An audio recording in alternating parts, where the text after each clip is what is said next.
Yung mga kaibigan dito sa tabi-tabi, ayan, dalawa kami ng haling ko. Dala kami ng baon kasi may araw. Ayan, dito kami sa tabi ng daan. Ayan ang aking baon. May baon pa akong kanin. Ayan, mainit yan, nakatermos. Ayan ang aking manok. Ay, saan ba yung manok? Ayan, binili ko yan, mainit pa. Ayan.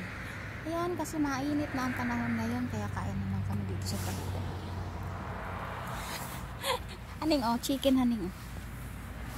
Masarap haning. Tsaka may baon din akong kanin talaga. Tsaka kape. Diba? Ang ganda ng view, maaraw. Wala kami sa tabi-tabi. Tapos may tao pa doon. Wala pang dahon.